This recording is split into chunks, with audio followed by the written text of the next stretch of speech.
আপনাদের সবাইকে আন্তরিক স্বাগত জানাই। আজ আমরা যে বিষয়ের উপর অনুধ্যান করব তা হলো শ্রী শ্রী মায়ের কথা। শ্রী শ্রী মায়ের কথা শ্রীমা সারদা দেবীর স্মৃতিকথা, যা উদ্বোধন প্রকাশনীর একটি অমূল্য প্রকাশন, যেখানে দুটি খণ্ডে শ্রী শ্রী মায়ের কথা এই শিরোনামে স্মৃতিকথা সংকলিত হয়েছে। সেই গ্রন্থটির আমরা অরূপানন্দজির স্মৃতিকথা সম্পূর্ণ পড়েছি এবং তারপর ঈশানানন্দজির স্মৃতিকথা আমরা শুরু করেছিলাম। আপনাদের হয়তো মনে থাকবে নিশ্চয়ই যে যেখানে প্রসঙ্গ হচ্ছিল কোয়ালপাড়া আশ্রমে মা ঠাকুর প্রতিষ্ঠা করেছেন, নিজ হাতে ঠাকুরের এবং নিজের ছবি বসিয়ে বিশেষ পুজো করেছিলেন। এই রকম কিছু ঘটনা ঈশানানন্দজির স্মৃতিকথাতে যা উল্লেখিত হয়েছে আমরা সেগুলি পড়ছিলাম। শ্রী শ্রী মায়ের স্মৃতিকথা যে মাতৃস্মৃতি বা মায়ের অনুচিন্তন, এগুলি যখন যারা মাকে দর্শন করেছেন বা যারা মাতৃ সান্নিধ্য লাভ করেছেন, তাদের লেখার ভেতর দিয়ে যখন আমরা এগুলো পাই, তখন নিঃসন্দেহে এগুলি একটি অমূল্য সম্পদ হয়ে দাঁড়ায়। আমরা এইরকমই কিছু ঘটনা আজকে ঈশানানন্দজির কলমে পড়ব এবং তার ভেতর দিয়ে শ্রী শ্রী মা সারদা দেবী কেমন ছিলেন ধারণা করবার চেষ্টা করব। স্মৃতিকথা ঠিক পূর্ণাঙ্গ জীবনী নয়, কিন্তু স্মৃতিকথা এক একটি ঘটনাকে গভীরভাবে তুলে ধরে এবং সেই সমস্ত ঘটনার নিরিখে আমরা মাকে নতুনভাবে চিনতে বা বুঝতে পারি।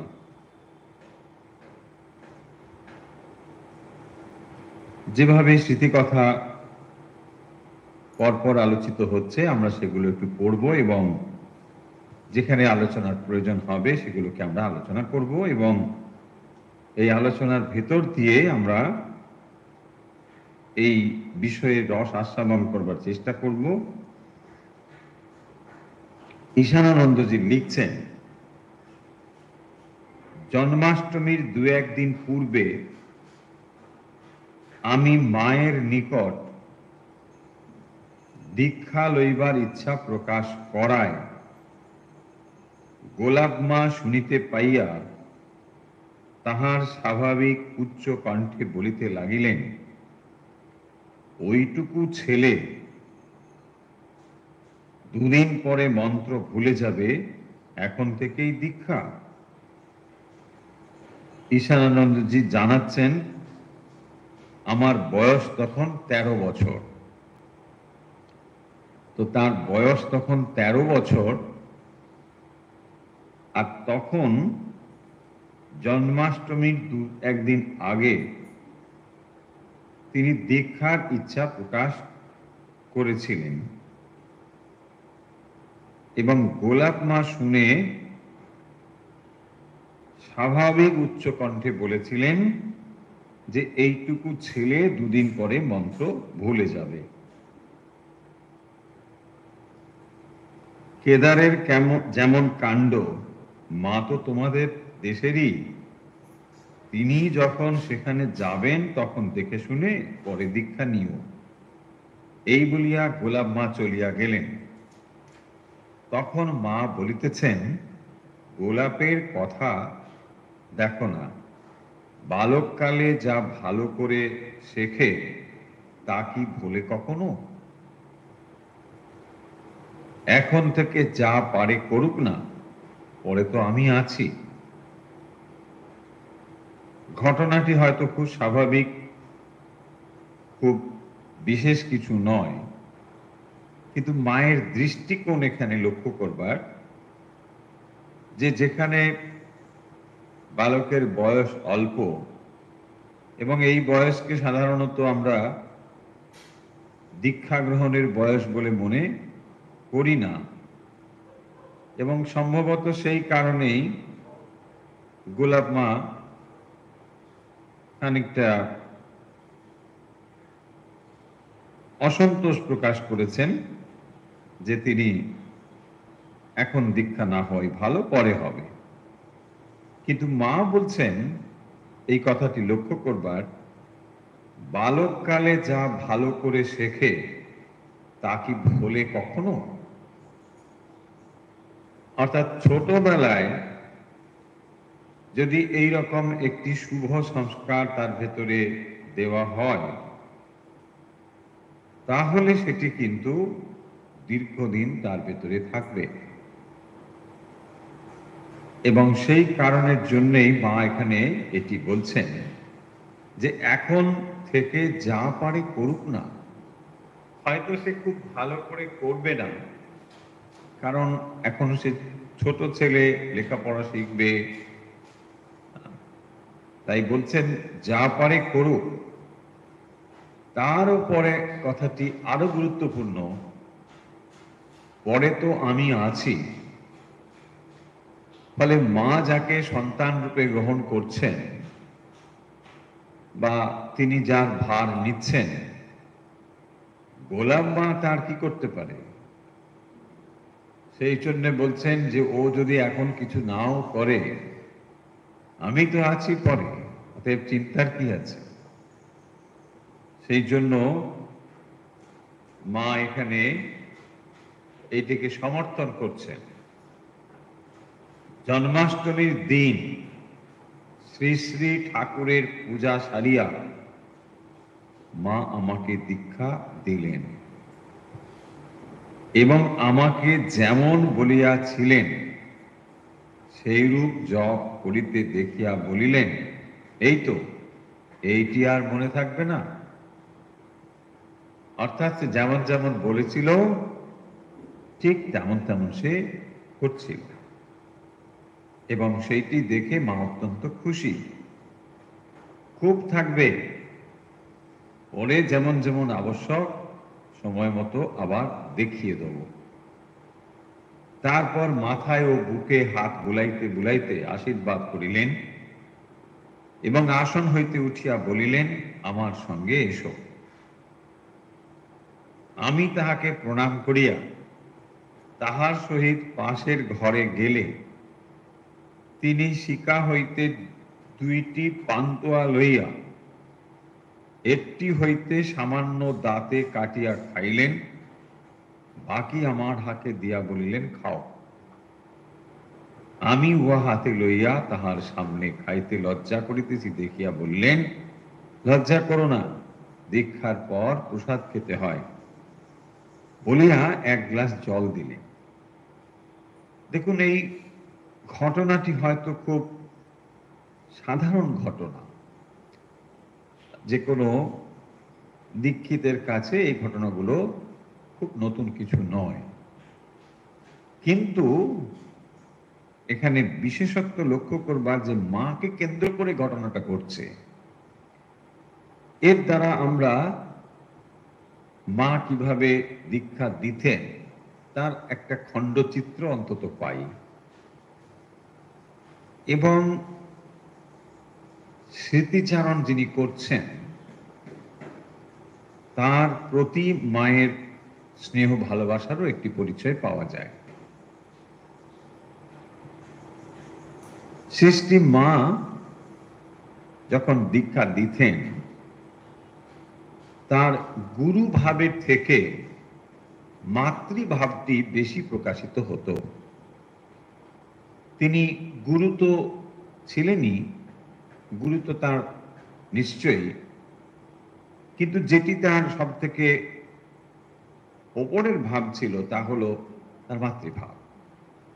এবং এই মাতৃভাবের জন্যই এই শিষ্য যাদেরকে তিনি দীক্ষা দিয়েছেন, চিরকালের জন্য তারা মায়ের কাছে এই স্নেহ পাশে বদ্ধ হয়েছেন।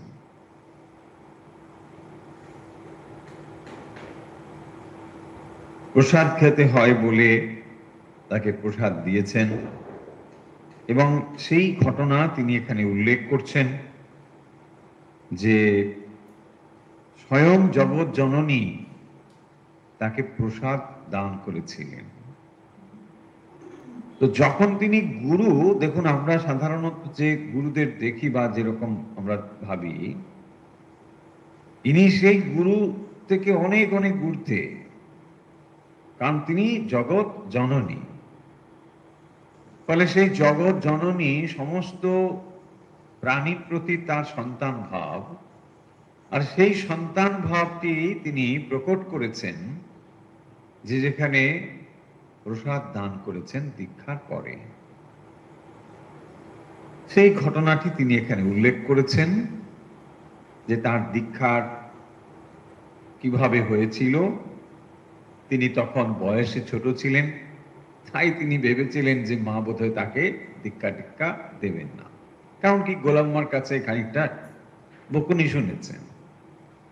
কিন্তু তারপরে যখন দেখছেন যে মা খুব খুশি হয়েছেন, আবার দীক্ষার সময় যখন তাকে দীক্ষা দিয়েছেন, দিয়ে যেমন যেমন জপ করতে বলেছেন তিনি যথাযথই করেছেন। এবং মা যেটি বলছেন যে বালককালে যা ভালো করে শেখে তা কি বলে কখনো, দেখুন এই কথাটিও কিন্তু খুব লক্ষ্য করার। বলে যে সমস্ত বাবা মা ভাবছেন সন্তানকে যে এখন ইঞ্জিনিয়ার আর ডাক্তারি করতে হবে, পরে যদি এদিক ওদিক হয়ে যায়, যার সম্ভাবনা প্রচুরই থাকে, তো সেই জন্য তার ভেতরে যদি একটা শুভ সংস্কার দিয়ে দেওয়া হয়, তারপরে সে ডাক্তার ইঞ্জিনিয়ার হোক না, কি সমস্যা আছে? দীক্ষা নিলে কোথাও কি বলা হয়েছে ডাক্তার হবে না, ইঞ্জিনিয়ার হবে না? তা তো বলা হয় না। কিন্তু কারো কারো ধারণা এরকম থাকে যে দীক্ষা টিক্ষা নিলে বোধহয় আর সে ডাক্তার হবে না, সে এবারে বোধহয় সন্ন্যাসী হয়ে যাবে। অত সোজা বিষয়টি নয়। যদি ওই রকম ভাবেই সন্ন্যাসী হয়ে যেত, তাহলে ভেবে দেখুন আমাদের দেশ সন্ন্যাসীতে চেয়ে যেত। অনেককে এরকম বলতে শুনেছি, চাকরি টাকরি তো পাওয়া যায় না, তাই এরা সব সন্ন্যাসী হয়ে গেছে। এরকম আছে, অনেককে বলে। তো তাই যদি সত্য হবে, তাহলে তো এখন তো চাকরি বাকরি খুব কমই হয় শুনেছি, তাহলে তো সবাই সন্ন্যাসী হয়ে যাবে। ব্যাপারটা ঠিক অত নয়। দেখবেন যার কিছুই নেই, তারও দেখবেন একটা বউ বাচ্চা আছে, তাই না? আমি যেটা বলতে চাইছি এটা হচ্ছে যে অত সহজ ব্যাপারটা নয় যতটা আমরা মনে করি। তাই যে বাবা মা মনে করেন যে ছেলে মেয়েকে ভালো সৎসঙ্গে গেলে, মন্দিরে মানে মন্দিরে আশ্রম টাশ্রমে গেলে বা ঠাকুর স্বামীজির বই পড়লে বিগড়ে টিগড়ে যাবে, তাদের চিন্তা কিন্তু অবান্তর। বরং উল্টোটাই হবে, বরং অনেক ভালো হবে। দেখা গেছে বরং তাই হয়েছে। আর এটা জেনে রাখুন খুব স্পষ্ট করে, যে বাবা মা অন্তত এরকম ভাবেন যে ছেলে মেয়েদের মন্দিরে টন্দিরে পাঠালে পরে মানে ওইসব হয়ে যাবে আর ভালো কেরিয়ার হবে না। যদি আপনার ছেলে মেয়ের ভেতরে শুভ সংস্কার থাকে, মানে ত্যাগের আদর্শ বা ত্যাগী হওয়ার যদি ভাব থাকে, আপনি তাকে আটকে রাখতে পারবেন না। আর যদি না থাকে তার, আপনার হাজার চেষ্টাতেও আপনি কিছুই করতে পারবেন না। এই হচ্ছে সোজা কথা। ফলে এইটা কোনো লুকোচুরির ব্যাপার নেই, গোপনের কোনো ব্যাপার নেই, একদম স্পষ্ট ব্যাপার। এরকম প্রচুর প্রচুর উপমা রয়েছে। ফলে আশঙ্কার কোনো মানে ব্যাপার নেই। অনেকে দেখবেন, যখন দেখবেন একটু এরকম কম বয়সী ছেলে মেয়েরা মন্দিরে যাচ্ছে বা এরকম আসন টাসনে যাচ্ছে বা কিছু হয়, বাবা মাদের মনে ভীষণ একটা কষ্ট। আহা, এই বয়সের ছেলে মন্দিরে যাচ্ছে, এই বয়সের ছেলে সাধু সঙ্গে যাচ্ছে, কি হবে, সর্বনাশ হয়ে যাবে, তাই না? হ্যাঁ, কিন্তু সে যদি অন্য কিছু দিয়ে অন্য কোথাও চলে যায়, তাতে কিন্তু বাবা আবার সর্বনাশ হচ্ছে ভাবে না। বাহ, এটা মোটামুটি হয়েছে, হ্যাঁ মোটামুটি হয়েছে, এইবারে একটা গাছতলা হবে, এখানে থাকবে। হ্যাঁ? আমাদের এই হচ্ছে ব্যাপার। দেখুন, মা সেই জন্য পরিষ্কার ছোটবেলাতে যেটা করবে, শৈশবই হচ্ছে মানে আসল সময়।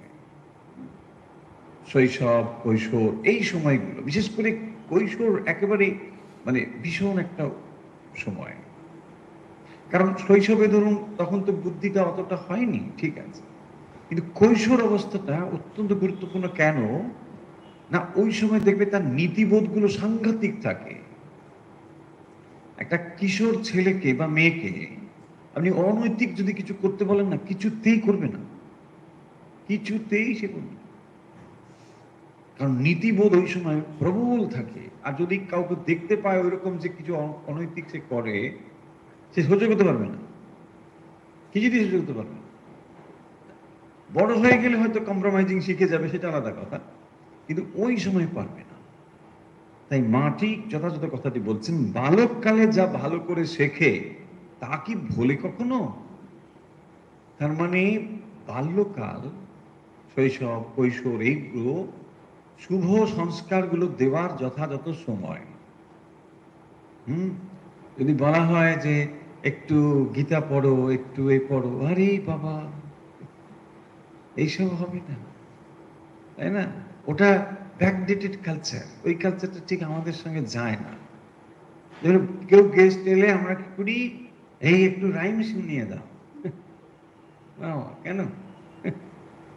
যদি বলে আমি গীতার দুটো লাইন, আরে বলতে নেই, সবার সামনে বলুন, হ্যাঁ, বলছে না মা আমি শিখেছি দুটো লাইন। আরে শিখেছো শিখেছো, এইসব গেস্টের কাছে বলতে আছে, দেখতে পাচ্ছ না এরা কিরকম ভাব হচ্ছে, এটাই আমাদের। দেখুন, এটা আমি খুব বিচ্ছিন্ন ঘটনা বলছি তা না, এরকম ঘটনা ঘটে চলেছে।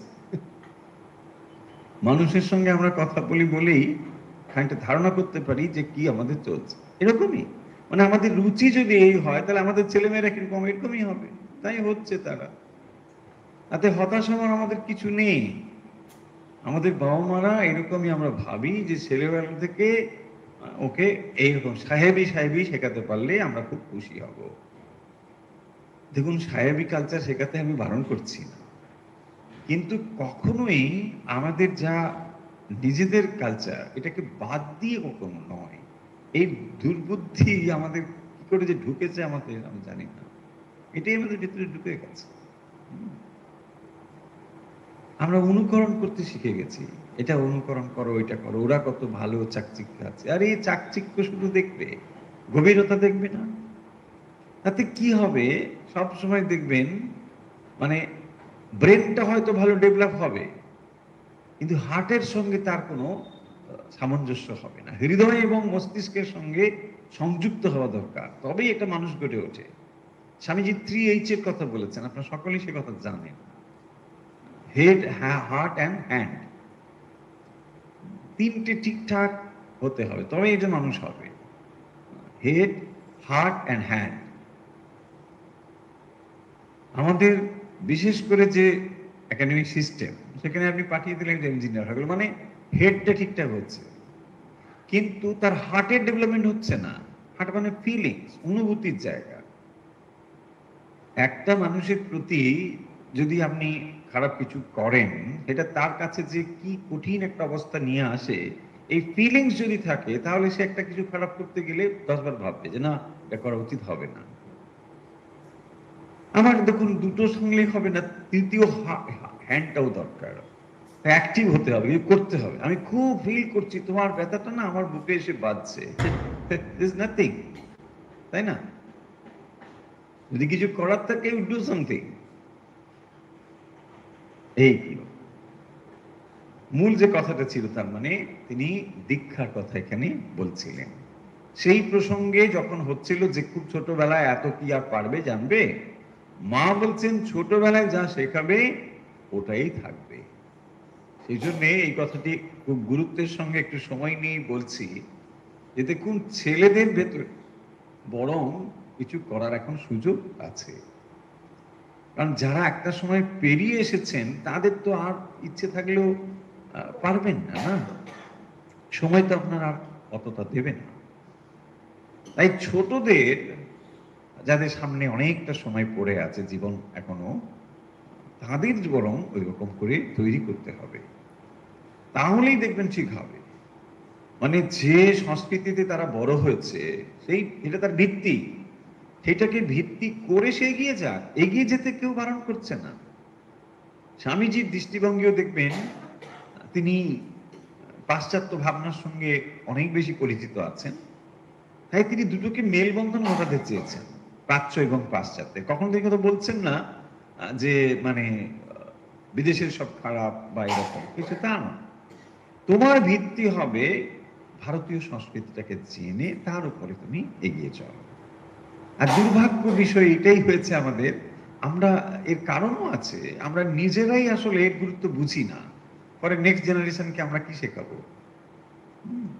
আমরা এটা ধরেই নিয়েছি যে ভগবত গীতা পড়া থেকে মানে একটা বিদেশি গল্প পড়া অনেক বেশি ভালো, বিদেশি লেখকের গল্প পড়া অনেক বেশি ভালো, এটাই আমরা বুঝে গেছি আর সেটাই আমরা করে চলেছি।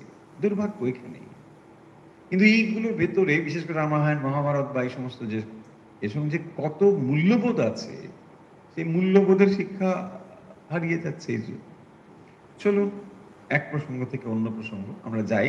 কথা হচ্ছিল দীক্ষার প্রসঙ্গ।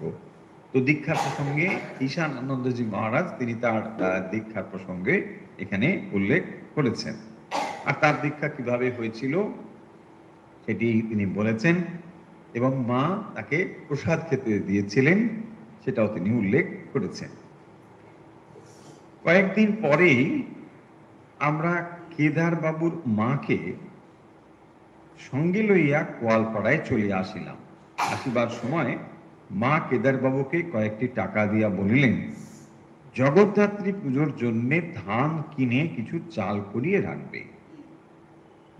জগদ্ধাত্রী পুজো, জয়রাম মাটির জগদ্ধাত্রী। ফাল্গুন মাসে মা দেশে আসিতেছেন। কোয়ালপাড়া হইতে ভোরে আমরা তিনজন অনেক দূর আগাইয়া তাহাকে আনিতে গেলাম। মায়ের গাড়িগুলি দৃষ্টিগোচর হইতেই আমাদের দুজন আশ্রমে খবর দেবার জন্য ফিরিয়া গেলেন। আমি গাড়ির সঙ্গে সঙ্গে ফিরিব বলিয়া থাকিয়া গেলাম। দূর হইতে মা আমাকে দেখিয়া বলিতেছেন কে কে গো নয়। আমি কাছে গিয়া প্রণাম করিতেই মা সকলের কুশল জিজ্ঞাসা করিয়া বললেন গাড়ি চলিতেছে, আমিও হাঁটিয়া যাইতেছি। মা ভেতর হইতে মুখ বাড়িয়া এটি কোন গ্রাম, এটা কাদের পুকুর, কোয়ালপাড়া আর কত দূর ইত্যাদি কথা বলিতে বলিতে বলিতে লাগিলেন। কোতলপুর ছাড়াইয়া আসিলে মা বলিলেন গাড়িতে উঠে এসো না, আর কত হাঁটবে। দেখুন আমরা স্মৃতিকথা যখন পড়ি, যেহেতু আমরা মাকে ভালোবাসি তাই তার কথা শুনতে আমরা পছন্দ করি। নাহলে এই কথাগুলোর এমন কিছু তাৎপর্য নেই। ও একজন পালকি করে যাচ্ছে বা এরকম গাড়ি করে যাচ্ছে, সেখানে মা মুখ বাড়িয়ে বলছেন। কিন্তু এখান থেকে আমরা বুঝতে পারছি যে মা কত আন্তরিকভাবে কথাগুলো বলছেন, যে একজন তার সঙ্গে যাচ্ছে, তিনি তার সঙ্গে কনসার্নড আছেন, তাই না? সে কিভাবে যাচ্ছে এবং তাকে বলছে তুমি চলে এসো, আর ওই গ্রামগুলো নিয়েও মা এটা কোন গ্রামে গেল, ওটা কোন গ্রামে গেল, এইগুলো মা খোঁজ নিচ্ছেন।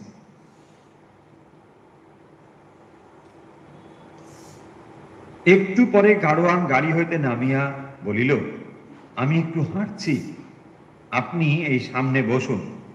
আমি তখন গাড়িতে উঠিয়া গরুর দুটিকে একটু তাড়া দিয়া জোরে চালাইতেই মা খুব হাসিয়া উঠে, তুমি তো বেশ গরু হাঁকাতে জানো, গাড়ি হাঁকাতে জানো, গরুর গাড়ি।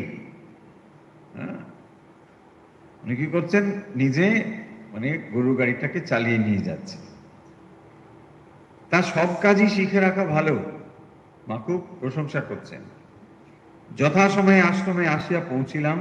মায়ের বাতের শরীর, গরুর গাড়িতে বহুক্ষণ আসিয়া থাকিয়া বসিয়া পা আড়ষ্ট হইয়া গিয়াছে। কেদারবাবুর মা হাত ধরিয়া তাহাকে গাড়ি হইতে নামাইয়া ধীরে ধীরে লইয়া গিয়া ঠাকুর ঘরে বারান্দায় বসাইলেন। মা একটু বিশ্রাম করিয়া স্নান করিলেন।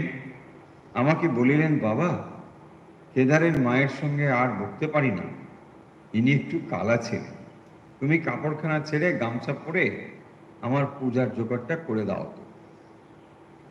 তো মায়ের সঙ্গে একান্তে যে সমস্ত কথাগুলো হয়েছে, এগুলো যে খুব গভীর মানে দার্শনিক কথা তা নয়, কিন্তু ছোট ছোট কথা, যেগুলো হয়তো দৈনন্দিন জীবনের কথা, কিন্তু সেই কথাগুলোর ভেতরে মায়ের একটা প্রাণ ঢালা স্পর্শ আমরা পাই। সেগুলো এখানে ফুটে উঠেছে এই স্মৃতি কথার ভেতর দিয়ে। আমি না জানিয়া মায়ের ভিজে গামছাখানা পরে সাজি নিয়ে ফুল তুলতে গিয়েছি। বলেছে যে গামছাটা পরে কাপড়খানা ছেড়ে গামছা পরে আমার পুজোর জোগাড়টা করে দাও। তো মা গিয়েছেন, পুজোর জোগাড় হবে। তো ওরা যেহেতু ছেলে মানুষ, ঠিক আছে, মায়ের গামছাটা পরে ফেলেছে। হ্যাঁ, আমি না জানিয়া মায়েরই ভিজে গামছাখানি পরিয়া সাজি লইয়া ফুল তুলতে যাইতেছি। ফুল তুলতে যাচ্ছে। কেদার বাবুর মা তা দেখিয়া একেবারে অস্থির হয়ে বলে, ওরে মায়ের গামছা পড়েছিস যে রে, ছাড় ছাড়, মায়ের গামছা পড়েছে। মা তখন বলছেন, তাতে কি, ছেলে মানুষ, আমার গামছা পড়ে তো কি হয়েছে, যাও যাও ফুল নিয়ে এসো।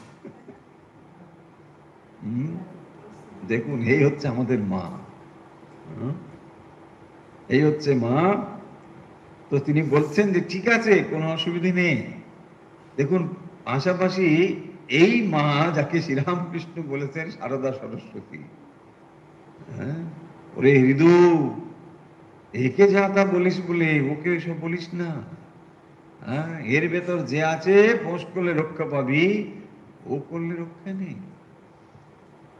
যাকে শ্রীরামকৃষ্ণ এত সম্মান দিচ্ছেন, মর্যাদা দিচ্ছেন, শ্রদ্ধা করছেন, তিনি আমার দেখুন এটা একেবারে সাধারণ মানুষের মতন আচরণ করছেন। মনুষ্য চরিত্র দেখবেন মহান হয়ে ওঠে এই জায়গায়।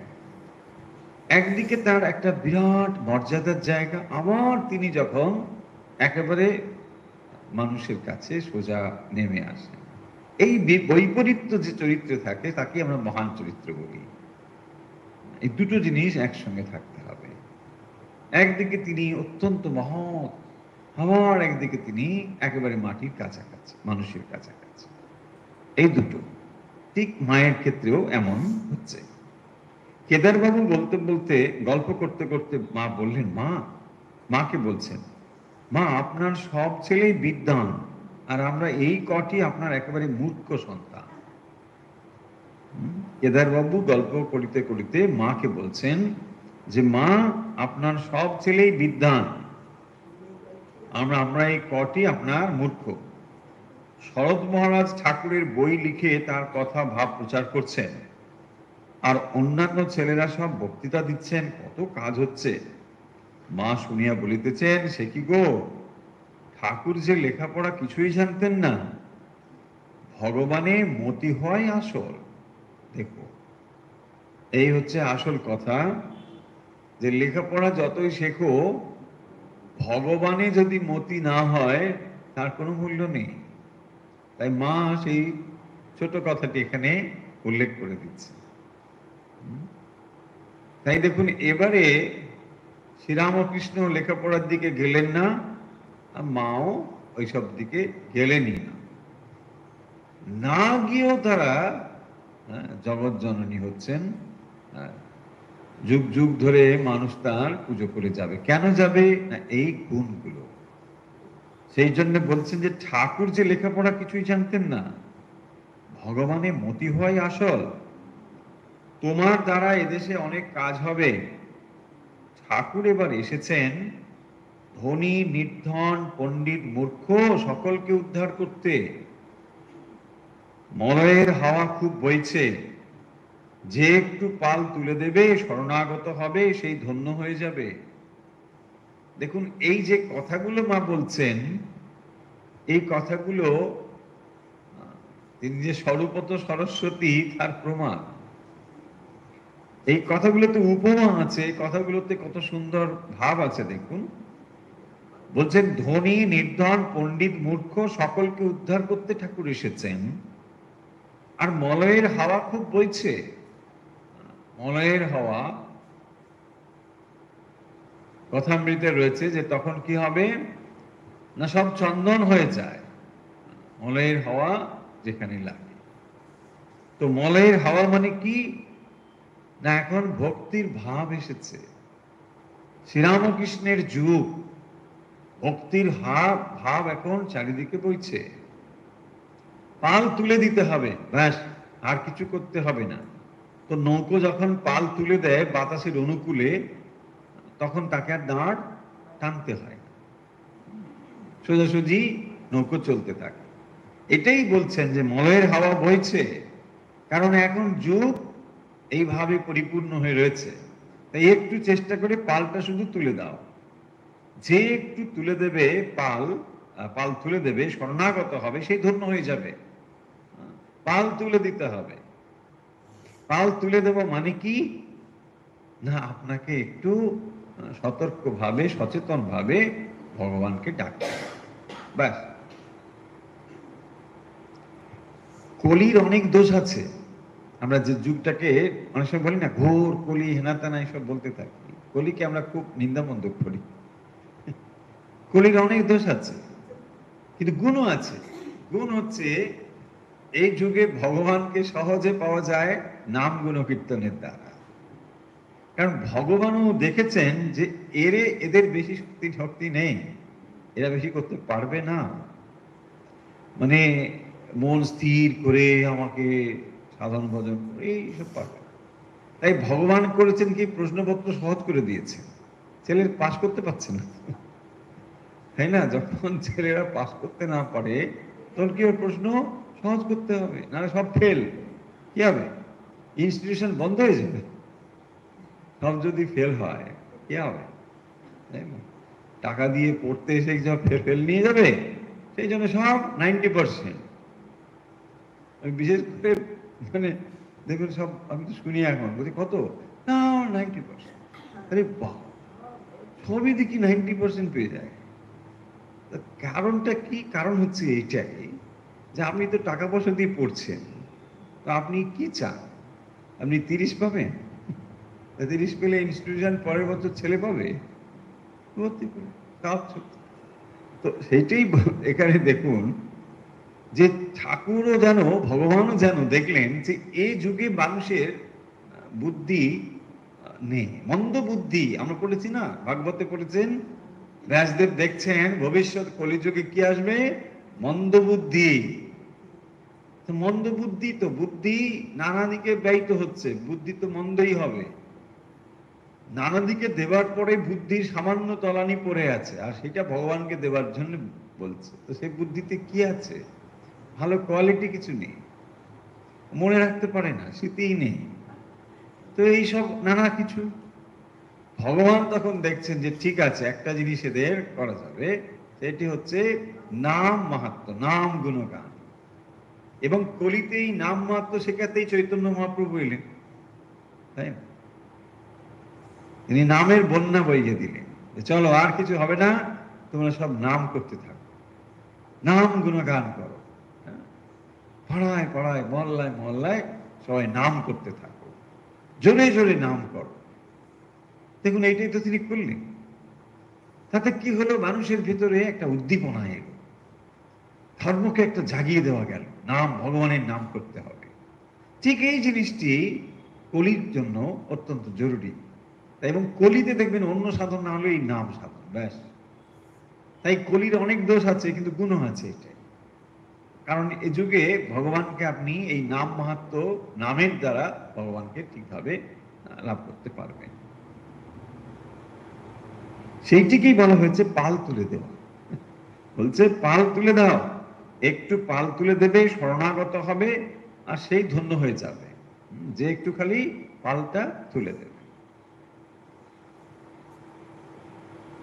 এবার বাঁশ ও ঘাস ছাড়া ভেতরে একটু সার আছে, সেই চন্দন হবে।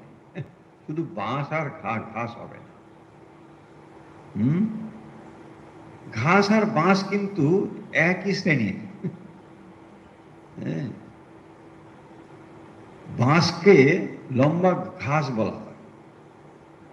ঘাস দুটো হচ্ছে ঘাসের শ্রেণী, বাঁশ কিন্তু বৃক্ষ শ্রেণী না, বাঁশ হচ্ছে ঘাস শ্রেণীভুক্ত ঘাস। তো এটা মা কি করে জানলেন কি জানি, জানতেও পারেন, মা তো সবই জানেন। হ্যাঁ, গাছ মানে এই ঘাস আর বাঁশ দুটো কিন্তু একই পর্যায়ে। বাঁশ হচ্ছে মানে সব থেকে লম্বা ঘাস, বাঁশ ওটা ঘাসই। তো বলছেন এই দুটো ছাড়া বাকি সবকিছুতে মানে মলয়ের হাওয়া লাগলে বাস চন্দন হয়ে যাবে। যার ভেতরে একটু সার আছে সেই চন্দন হবে। দেখো,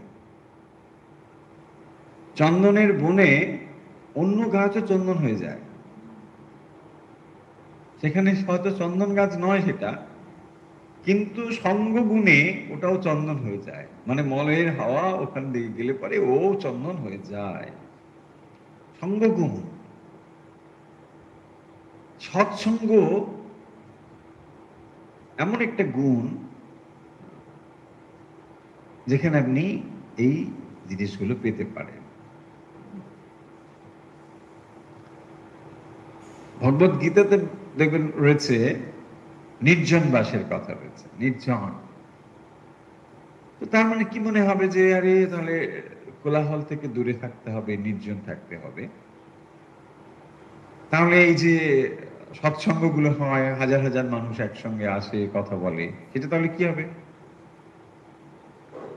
সেটা হচ্ছে সমমনস্ক মানুষ একসঙ্গে হলে কোনো সমস্যা নেই, কিন্তু বিষমমনস্ক মানুষ যদি একসঙ্গে হয় তাহলে কিন্তু বিপদের সম্ভাবনা আছে। এটাই ব্যাপার। তাই সৎসঙ্গকে বাদ দেওয়া হচ্ছে না, সৎসঙ্গ ঠিক আছে, সেখানে সমমনস্ক মানুষ রয়েছে। কিন্তু যদি আপনি বিষমমনস্ক মানুষের সঙ্গে থাকেন, কি হবে বলুন তো? আপনার ভেতরে হয়তো খানিকটা ভাব একটু এসেছে, একটু, ওটাই কিন্তু উবে যাবে। হ্যাঁ, সে আপনাকে এমন ভাবে বুঝিয়ে টুজিয়ে দেবে, ব্যাস আপনি একদম স্থির সিদ্ধান্ত করে বসবেন, তাই তো রে বাপু, এতদিন সময় নষ্ট করলাম গিয়ে ভাগবত পাঠ করতে, কিছুই হলো না, কোনো লাভ নেই। আর আপনি কনভিন্সড হয়ে গেলে ব্যাস হয়ে গেল। সেই জন্যে মানে অরতির জনসংসদি, জনসংসদি অরতি, দেখবেন ভগবত গীতা রয়েছে। রতি মানে আনন্দ, রতি মানে নিরানন্দ। কোথায়? জনসংসদি, মানে অনেক লোকজন, তার ভালো লাগে না। যখন ভক্ত একটু ভগবানের দিকে এগোয়, তখন দেখবেন বেশি লোকের ভিড় এসব ভালো লাগে না। অনেকে আছে যে বেশি ভিড় ভাড়টা ভালো লাগে না, ভালো লাগে না ওই জন্যই যে নানা মানুষ, নানা মানুষ মানে তার নানা মানুষের নানা রকম ভাব, আর সেই ভাবে আপনার অভাব হয়ে যাবে, যে ভাবটা ছিল ব্যাস চলে যাবে। সৎসঙ্গে সুবিধে হচ্ছে এখানে মোটামুটি একরকম মানসিকতা খানিকটা হলেও থাকে, সেই জায়গায় একটা সুবিধা আছে। তোমাদের ভাবনা কি? তোমরা আপনার, আমার আপনার লোক। দেখুন, তাহলে আমরা এই কথাগুলোকে আমাদের নিজেদের গায়েও মেখে নিতে পারি কারণ এই কথাগুলো বড় ভালো কথা। মা সেই জন্য বলছেন যে দেখো, তোমরা আমাদের নিজেদের লোক, আর তোমাদের ভাবনা কি, তাই না? আমরা তাই ভাবছি যে মা এই কথাগুলো যেন আমাদেরও বলছে, আমাদের ভাবনা নেই। তবে কি জানো, বিদ্বান সাধু যেন হাতির দাঁত সোনা দিয়ে বাঁধা। হ্যাঁ, প্রসঙ্গ হচ্ছিল বিদ্যা সম্বন্ধে। উনি বলছেন যে আমরা সব মুক্কু টুক্কু, মা তোমার সন্তানরা সব কত বিদ্বান বুদ্ধিমান আছে। তো তখন তিনি বলছেন দেখো, বিদ্বান বুদ্ধিমান ওসবের কোনো মানে নেই। ঠাকুর তো কিরকম ছিলেন? আসল বিদ্যা হচ্ছে কি না, ভগবানে মতি হওয়াই আসল। এই কথাটি হচ্ছে সেরা কথা। ভগবানে মতি হওয়াই আসল। অনেকগুলো বই পড়ে আমি যদি ভগবান থেকে মনকে দূরে সরিয়ে দিই বা সরে যায়, কি লাভ? কি লাভ? সেই জন্য দেখবেন পাশকে শ্রীরামকৃষ্ণ পাশ বলেছেন। যতগুলো পাশ ততগুলো পাস। PASS, কয় আকার কাল বছর। হ্যাঁ, আপনি পরীক্ষায় পাস দিচ্ছেন, একটার পর একটা পাস। আর তখন ঠাকুর কি বলতেন এরকম, এই দেখো 1.5খানা পাস এসেছে, 2.5খানা পাস এসেছে। তখন এরকম এক্সাম সিস্টেম গুলো ছিল। তো সেই অনুযায়ী এরকম এরকম পাবলিক এক্সাম ধরুন ক্লাস 10-এ এখন হয়, এই একটা পাস। তারপরে 12-এ হয় 2টো পাস, এই 2.5টে পাস। কলেজ পাস করলে 3টে পাস, ইউনিভার্সিটি পাস করলে 4টে পাস, এইরকম। তো এই যে পাসগুলো বলছেন, এটা পাশের মতো বন্ধন, অষ্টপাস। তাহলে আসল পাসটা কি না, ভগবানের মতি হয় তো আসল। তাই মা বলছেন যে এই বিদ্যাগুলো আমরা স্কুল কলেজে যেগুলো পড়ি, এই বিদ্যাগুলোর দ্বারা কি হয়? এই বিদ্যাগুলোর দ্বারা অর্থ উপার্জনের পথ হয়, ঠিক। কিন্তু ভগবানের মতি হওয়াই তো আসল। এবারে দেখুন, যদি এটা হয়, কারো এই বিদ্যাগুলোও আছে, পাশাপাশি ভগবানের মন আছে, এইটাই মা বলছেন যে দেখো, সেটাই তো আসল। তবে কি জানো, বিদ্বান সাধু যেন হাতির দাঁত সোনা দিয়ে বাঁধা। এই, তার মানে তার পরাবিদ্যাও আছে, আমার অপরাবিদ্যাও রয়েছে। যদি তার ভেতরে এই সমস্ত অপরাবিদ্যার সঙ্গে সঙ্গে ভগবানের প্রতি ভক্তি থাকে, মা তাকে বরং প্রশংসা করছেন। যদি থাকে তো ভালোই। কিরকম না, হাতির দাঁত সোনা দিয়ে বাঁধানো। আরে হাতির দাঁতটা এমনিতেই মূল্যবান, তাই না? তারপরে আবার সোনা দিয়ে বাঁধা, এইটাই দেখতে। তাহলে উপমা কি সুন্দর দিচ্ছেন মা। তাহলে এই উপমা কি এমনি এমনি দেওয়া যাবে? হ্যাঁ, কি সুন্দর উপমা দিচ্ছে। এই কথা বলিয়া পূজা করিতে উঠিলে সন্ধ্যার কিছু পূর্বে মা পালকিতে জয়রামবাটি রওনা হইলেন। জগদ্ধাত্রী পূজায় কোয়ালপাড়া হইতে যে লোকটির ভান্ডারী হইয়া যাইবার কথা ছিল, তাহার হঠাৎ অসুখ হওয়াতে আমি ওই কাজের ভাল লইয়া পূজার পূর্বদিন জয়রামবাটি উপস্থিত হইলাম। মা আমাকে বলিলেন, তা বেশ, তুমিই পারবে। আজ সব দেখে শুনে রাখো, কাল খুব সকালে স্নান করে ভাঁড়ারে এসো। একটু আলগোছ রেখে কাজগুলি সব করো, তাহলেই হবে। এখন এই অঞ্চলে সমাজের বাঁধাবাঁধি খুব বেশি বলিয়া মা শেষের কথাগুলি বলিলেন।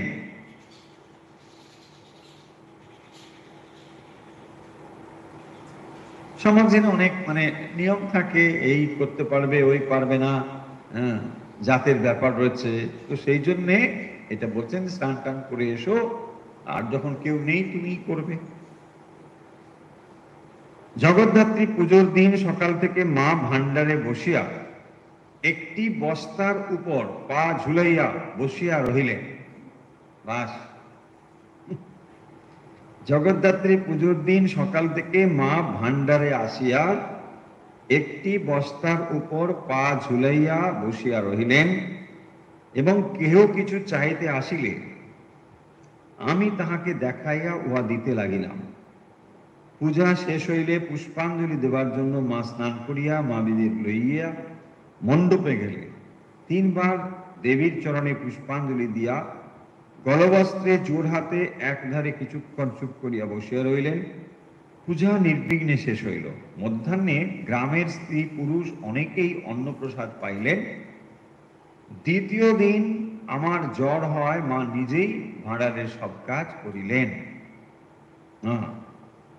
তো ভাঁড়ারের কাজ, এখন ভান্ডার একটা গুরুত্বপূর্ণ কাজ, কোনটা কি দিতে হবে, স্টোর কিপিং এর কাজ, তো সেটা গুরুত্ব, কিন্তু কি করা যাবে, অন্য কেউ নেই, তো মা তাকে দিয়ে করিয়েছেন। এবং তারপরে মা কিন্তু নিজে ওখানে বসেছিলেন যে মাকে দেখে দেখে এগুলো করাবে। এই ঘটনাগুলো সন্ধ্যারাতির পর সাধু ভক্তেরা সকলে মিলিয়া ভজন গান আরম্ভ করিলেন। মাকে দেখবে বলে ভাবনা কেউ করো না আর।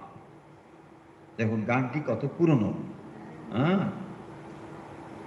এখন যারা গান টান করে তারা মনে করে যে পুরনো গানগুলো খুব একটা ভালো কিছু নয় বলে নিজে নিজেই 2-4টে এদিক ওদিক লাইন শব্দ করতে থাকে। এটা যথার্থ নয়। যারা ট্র্যাডিশনাল মিউজিক, মানে আমাদের রামকৃষ্ণ মঠ মিশনের ঘরানাতে যে সঙ্গীতগুলো চলে এসেছে, এগুলো কিন্তু এইরকম গয়ের সঙ্গে ল মিলিয়ে গান লেখা নয়। আমরা বুঝি না বলে ওগুলোকে আমরা ইগনোর করি, বা আবার অনেকে করে কি সুরগুলো চেঞ্জ করেও করতে থাকে, সেটাও ঠিক নয়। এই সমস্ত গানগুলো কেন গুরুত্বের, এরা যারা শ্রবণ করেছেন এই গানগুলো, তাদের সমাধি হতো এই গান, সমস্ত গান শুনে, যারা বড় বড় সব মহাপুরুষ সন্ন্যাসী যারা ছিলেন। ফলে সেই জন্য এই গানগুলোর একটা বিরাট মর্যাদা আছে। এখন সেই ট্র্যাডিশন বা সেই ব্যাপারটা না বুঝে এখন অনেকে করে কি, মানে এটা ওটা সেটা 4টে ওয়ার্ডের সঙ্গে করে দিয়ে একটা গান হয়ে গেল। সেই গানে কিছুই হয় না, না থাকে গভীরতা, কিছুই থাকে, খালি এমনি এমনি 2টো ওয়ার্ড মিশিয়ে দিলে কি আর গান হবে? কত পুরনো দেখুন গানটি। মাকে দেখবো বলে ভাবনা কেউ করো না আর, সে যে তোমার আমার মা শুধু নয়, জগতের মা সবাকার। এই গানটি বারবার গাইতে লাগিলেন।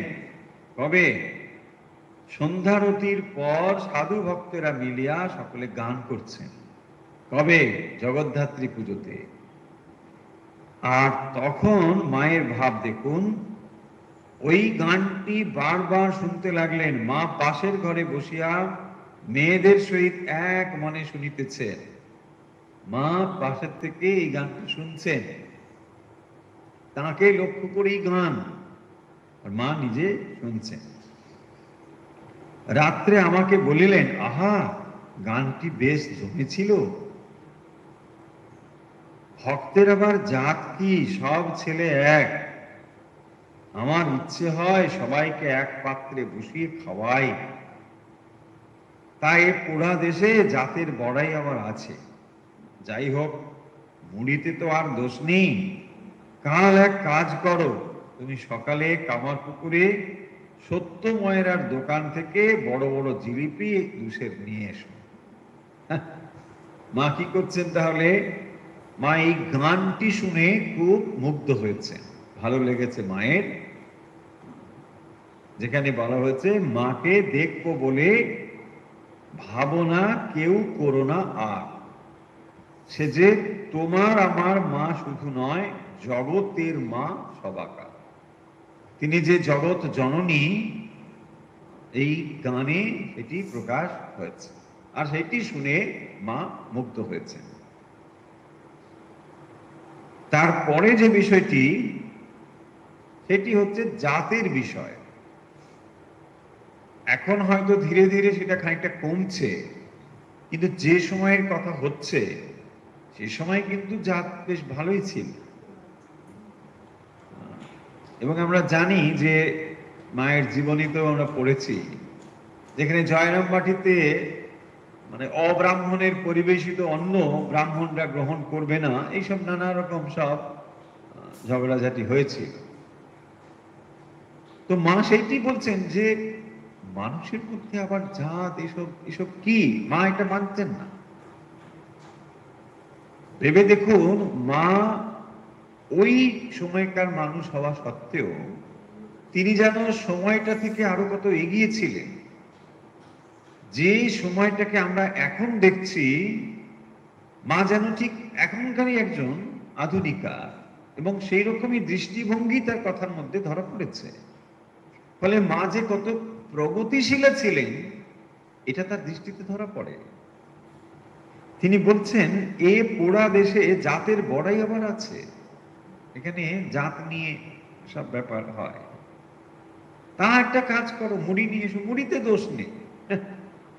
হ্যাঁ, ভাত খাওয়া যাবে না, ভাতের যদি ছোঁয়া হয়ে যায় তাহলে সেটা জাত চলে যাবে। কারণ ভাতটা রান্না হয়েছে, জল টল ওখানে ব্যাপার আছে না। শুকনো মুড়ি ওখানে জাত যাবে না, ড্রাই ব্যাপার তো ওখানে, মানে ঠিক মতো ট্রান্সমিশনটা হবে না, জাতটা যেতে পারবে না। সেই জন্য বলছেন মুড়ি নিয়ে এসো, আর কি নিয়ে এসো, সত্য মায়ের দোকান থেকে বড় বড় জিলিপি নিয়ে এসো, ব্যাস তু সে নিয়ে এসে এটা হবে। পরদিন বেলা 9টা আন্দাজ আমি জিলিপি লইয়া ফিরলাম। মা তা ঠাকুরকে একবার দেখাইয়া একখানি বড় থালাতে বিস্তর মুড়ি ও চার চারিপাশে জিলিপিগুলি সাজাইয়া ভক্তদের নিকট পাঠাইয়া দিলেন। আমরা সকলে মহানন্দে উহা খাইতে লাগিলাম। পাশের ঘর হইতে মা দাঁড়াইয়া উহা দেখিতে লাগিলেন। দেখুন, মা এটা দেখছেন। হ্যাঁ, মুড়ি আর তারপরে এখানে জিলিপি দিয়ে দিয়েছে। মুড়ি আর জিলিপি ওটা খাওয়া হচ্ছে, আর মা দেখে আনন্দ করছে। একবার বর্ষাকালে জয়রামবাটিতে খুব ম্যালেরিয়া ও আমাশয়ের প্রকোপ হয়। মাও কয়েকদিন রক্তাশয়ে খুব ভুগিয়া ডাক্তার কাঞ্জিলালের চিকিৎসায় আরোগ্য লাভ করেন। জল কাদার মধ্যে হাঁটাহাঁটির ফলে কোয়ালপাড়া আশ্রমে আমাদের সকলেরও অল্প বিস্তর জ্বর হয়। 10-15 দিন আমাদের কেউ জয়রামবাটি আসছে না দেখে মা আমাদের সংবাদ লইতে একটি ঝিকে পাঠাইলেন।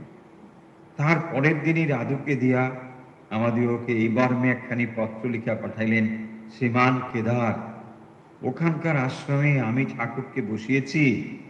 তিনি সেদ্ধ চালের ভাত খেতেন, মাছও খেতেন।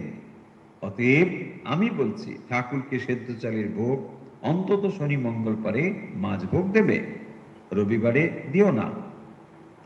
আর যেমন করি হোক 3 তরকারি ছাড়া ভোগ দিতে পারবে না। মানে এটা একটা ব্যাপার আছে যে ওই কোয়ালপাড়াতে তখন মানে খুব ভালো ভোগের ব্যবস্থাটা ছিল না। আর যিনি ওখানকার পরিচালনার দায়িত্বে ছিলেন তিনিও খানিকটা কৃপণ স্বভাব ছিলেন। তাই জন্য খরচ টরচ বাঁচানোর জন্য অল্প অল্প এসব করত, এবং সেই জন্য মা এটা লিখে পাঠিয়ে দিয়েছে যে ওখানে আমি ঠাকুরকে বসিয়েছি, তুমি ওসব করবে না। কি দেবে না, সেদ্ধ চালের ভাত খেতেন তিনি, ঠাকুর সেদ্ধ চালের ভাত খেতেন, মাছও খেতেন, তুমি তাই দেবে। অতএব আমি বলছি ঠাকুরকে সেদ্ধ চালের ভোগ আর শনি মঙ্গলবারে অন্তত মাছ দেবে। আর যেমন করি হোক 3 তরকারি ছাড়া দিতে পারবে না। মা একদম ঠিক করে দিয়েছে, তো ইচ্ছে মতো কমাতে পারবে। অত কঠোরতা করলে দেশের ম্যালেরিয়ার সঙ্গে যুঝবে কি করে? মা ইহার কয়েকদিন পরে কেদারবাবুকে রাধুর সম্বন্ধে বলিতেছেন, ও বড় মেয়ে হলো, কোনো জ্ঞান হলো না, ঠাকুর ওকে নিয়ে কি বন্ধনী রেখেছেন।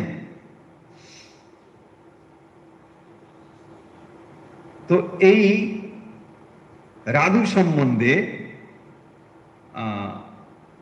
এখানে মা বলছেন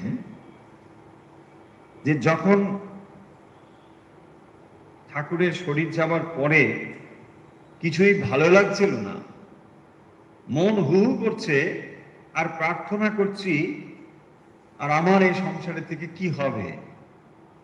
তো তখন এই রাধুকে দেখিয়ে মা বলেছিলেন, ঠাকুর বলেছিলেন যে একে অবলম্বন করে থাকো, এটি হচ্ছে যোগ মায়া।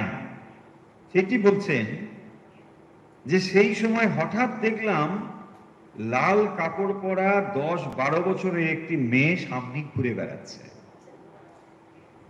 ঠাকুর তাকে দেখিয়ে বলছেন, একে আশ্রয় করে থাকো। ঠাকুরের দেহত্যাগের পরে যখন মনে হচ্ছে যে আর আমার থাকার কোনো প্রয়োজন নেই, মায়ের মনে যখন এরকম হয়েছিল, তখন ঠাকুর দেখা দিয়ে বলছেন যে 10-12 বছরের একটি মেয়ে সামনে ঘুরে বেড়াচ্ছে। ঠাকুর তাকে দেখিয়ে বললেন, একে আশ্রয় করে থাকো। তোমার কাছে যত সব ছেলেরা এখন আসবে, পরক্ষণে তিনি অন্তর্ধান করলেন। মেয়েটিকেও আর দেখতে পাইনি। তারপর একদিন ঠিক এই জায়গাতে বসে আছি, রাধুর মা তখন বদ্ধ পাগল, কতগুলো কাঁথা বগলে করে টানতে টানতে ওইদিকে দিয়ে যাচ্ছে, আর রাধুর হামা দিয়ে কাঁদতে কাঁদতে তার পেছনে যাচ্ছে। তাই দেখে বুকের ভেতরটা কেমন করে উঠলো। ছুটে গিয়ে রাধুকে তুলে নিলুম। মনে হলো, তাই তো, একে আমি না দেখলে আর কে দেখবে। তো যখন মা ঠাকুরের শরীর যাওয়ার পরে আর এই সংসারে তার মন নেই, তিনিও চেয়েছিলেন যে ঠাকুরের সঙ্গে তিনিও চলে যান, কিন্তু ঠাকুর তাকে রাখবেন, থাকতে হবে মাকে। কারণ মাকে আশ্রয় করেই, মাকে কেন্দ্র করেই অনেক কিছু সংঘটিত হবে। তাই মায়ের চলে যাওয়া এত সহজে হবে না।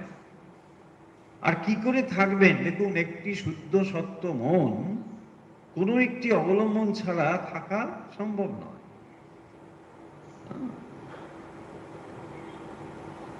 সেই জন্য ঠাকুর কি করলেন, যে রাধু এটি হচ্ছে যোগমায়া, একে অবলম্বন করে থাকো, একে আশ্রয় করে থাকো। মা সেইটি কেদারকে বলছেন, ও কেদার শুনছো, ও হলো যোগমায়া, রাধু এ আসলে যোগমায়া। আর কিরকম করে হচ্ছে, তখন সেই কথাগুলো, আগের কথাগুলো বলছে যে ঠাকুর একদিন দেখিয়ে বললেন, একটি মেয়ে 10-12 বছরের মেয়ে সামনে ঘুরে বেড়াচ্ছে, বলছে একে আশ্রয় করে থাকো, তোমার কাছে কত শত ছেলেরা এখন আসবে, এই জন্যই তোমার থাকতে হবে। তুমি, তোমার মা একবার দুঃখ করে বলেছিল, ছাড়ুর আমার এমন একটা বরের সঙ্গে বিয়ে হলো, একটিও ছেলে পুলে হবে না। তখন তিনি বলেছিলেন যে দেখো, এত সব ছেলে পুলে হবে, তোমাকে এত জনে মা মা করবে, তুমি তিষ্ঠতে পারবে না, তুমি একটি ছেলে ভাবছো। তো সেই ছেলে পুলেগুলো যে আসবে, তারা কি করে আসবে? তোমাকে থাকতে তো হবে। তাই যদি থাকবে, কি করে থাকবে? এইটিকে আশ্রয় করে থাকো। দেখুন, শুদ্ধ মনকে বাঁধবার জন্য শ্রীরামকৃষ্ণের এই হচ্ছে এক কৌশল। সবই তো শ্রীরামকৃষ্ণের কৌশল। একদিকে স্বামীজিকে বেঁধে দিচ্ছে, কি করে? না, তুই কেবল নিজের মুক্তি চাস, হবে না। আমি ভেবেছিলাম বিরাট বট গাছের মতো হবে, এই সব কথা বলে তাকে নরম করে দিলে, ব্যাস, স্বামীজি কাত হয়ে গেল। কারণ স্বামীজি বলেছিলেন কি, তিনি সুখদেবের মতন হবেন। বলছেন, আমি সুখদেবের মতো, আমি ওসবের মধ্যে নেই, একেবারে ব্রহ্মজ্ঞানে লীন হয়ে থাকবো। বলছি, আরে কি কথা, তুই কেবল নিজের মুক্তি চাস, তোর মুখে এই কথা। দিলেন কাত করে। বলছে, তাহলে কি করতে হবে? আরে দেখতে পাচ্ছি না, এসব কিলবিল করছে কলকাতার লোকগুলো, এদেরকে পথ দেখাবে, তোকেই পথ দেখাতে হবে। তুই কর, তুই ভাবছিস ওই ব্রহ্মজ্ঞান হয়ে গেলে ব্যাস হয়ে গেল, নির্বিকল্প সমাধিতে বসে থাকবি, এটাই বড় কথা, এদের পথ দেখাতে হবে। বাস, দিল কাত। মাকে দেখুন, যিনি বলছেন যে আমি আর থাকবো না, ঠাকুর চলে গিয়েছেন, আর আমার কি দরকার, আমি চলে যাবো, বাস। না না না না, থাকো থাকো থাকো থাকো। কি করে থাকবেন? এই শুদ্ধ মনে কিরকম ঢুকিয়ে দিচ্ছেন। বলছেন, একদিন দেখলাম ওই রাধুর মা পাগলি কি করছেন, কতগুলো ছেঁড়া কাতো কাপড় নিয়ে পাগলি যেমন যায় সেরকম যাচ্ছে, আর ওই রাধু তখন তার পেছনে পেছনে যাচ্ছে। হরি, নিজেই যদি একজন পাগল হয়, পাগলি হয়, তা তার সে মেয়েকে বাঁচাবে কি করে? তার যত্ন হবে কি করে? এইখানে মায়ের মাতৃত্ব ভাব জেগে উঠল। ব্যাস, ঠাকুর বলে আমার কাজ হয়ে গেছে। আমি তো বাঁধার রসদ পেয়ে গেছি। ঠাকুর তো এটা চেয়েছিলেন না? ওই বাঁধতে হবে। ওই দেখো ব্যাস হয়ে গেছে। সেই জন্য দেখুন বেঁধে ফেলেছেন। বলছেন, এই সেই মেয়েটি, ওকে আশ্রয় করে থাকো, এটি যোগমায়া। কি জানি বাবা, আগে আগে ও বেশ ছিল, আজকাল নানা রোগ, আর বিয়েও হলো, এখন ভয় হয় পাগলের মেয়ে শেষে পাগল না হয়। শেষটায় কি একটা পাগলকে মানুষ করলুম? ওকেই আশ্রয় করে মাকে থাকতে হলো।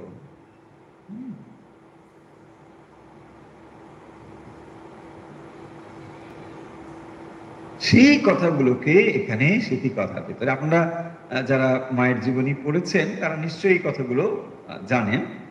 তবুও যখন আমরা স্মৃতি কথা পড়ছি সেই কথাগুলো তখন এখানে আজকে যদি একটু ছোট্ট করে রিক্যাপ করে নিই, তাহলে আমরা কি দেখব না, দীক্ষার প্রসঙ্গ এসেছে।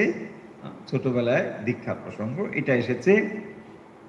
তো তারপরে যে কথা এসেছে সেটি হচ্ছে কোয়ালপাড়া যাওয়ার সময় যে গরু গাড়িতে করে কোয়ালপাড়ায় যাওয়ার প্রসঙ্গ এসেছে।